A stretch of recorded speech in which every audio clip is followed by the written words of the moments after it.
Hi everyone, welcome back to RB Insights. I'm Dr. Ruby and I'm so happy to have you here as we continue our journey into the world of counseling and psychology. Before we start today's class, let me remind you that in our last class we have explored approaches to counseling. We discussed cognitive behavioral, humanistic and person-centered approaches. If you are yet to watch that video, I highly recommend checking it out in our educational psychology playlist. It will help you understand the philosophical foundation behind counseling, which leads us to today's class, Theories of Counseling. Make sure to subscribe to this channel and hit the notification bell so you don't miss any of our upcoming videos. Now let us begin with another exciting and informative session. Here is what we are going to learn today. We'll start by exploring what counseling theories are and why they are important.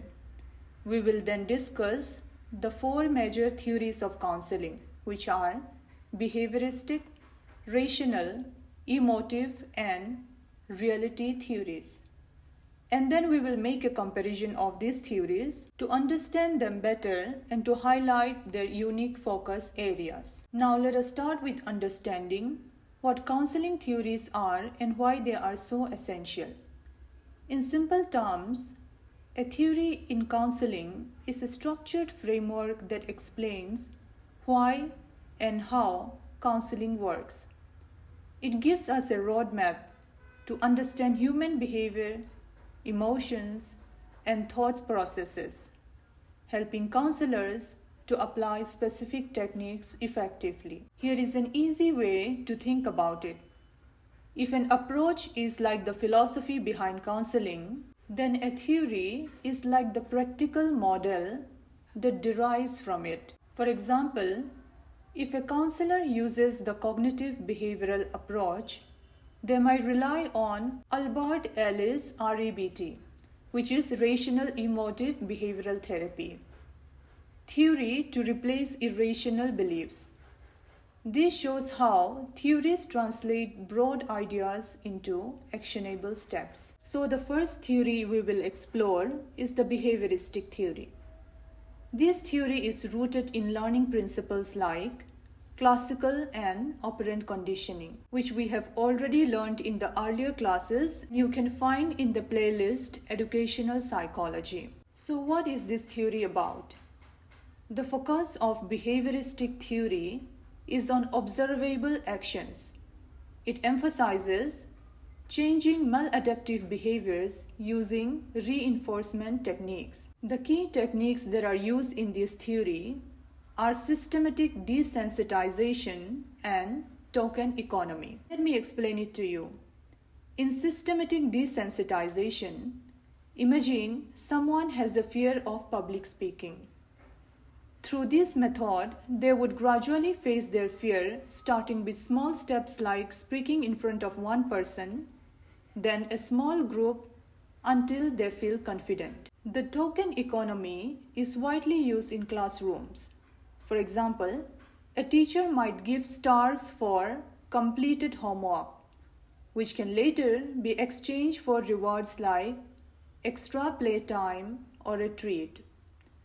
The goal of this theory is to modify behaviors and replace them with positive ones. Let's say a client wants to quit smoking. A counselor might introduce negative consequences for smoking, like an unpleasant sensation, while reinforcing healthier habits such as exercising. Next, we have the rational theory, which is all about fostering logical thinking. This theory emphasizes that rational thoughts lead to healthier emotions and behaviors. This theory basically focuses on addressing irrational beliefs that cause emotional distress. For example, imagine a student who believes, "I failed one exam, so I will never succeed in life." A counselor using this theory would help them reframe this thought, showing them that failure is a temporary setback and not a reflection of their abilities. The key techniques that are used in this theory are helping clients challenge negative thoughts and encouraging logical reasoning to replace irrational beliefs. The ultimate goal of this theory is to empower clients to adopt a healthier, more balanced perspectives. Moving on, the emotive theory highlights the importance of emotions in our mental well-being. This theory focuses on understanding and managing emotions constructively. So what is this theory about? Emotions are at the core of our experiences, and this theory emphasizes their expression and regulation. For example, let's say someone has frequent anger outbursts at work. A counselor using this theory might guide them to practice relaxation techniques or role-playing to express their feelings in a controlled way. So the techniques used in this theory are role-playing to stimulate emotional situations and journaling to explore and process feelings. The goal of this theory is to help clients channel emotions positively, improving both personal and professional relationships. Now finally, we have the reality theory developed by William Glasser.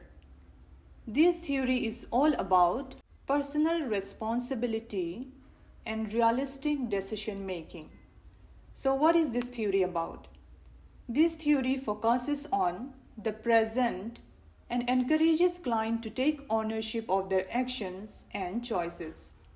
For example, imagine a person unhappy with their career progress.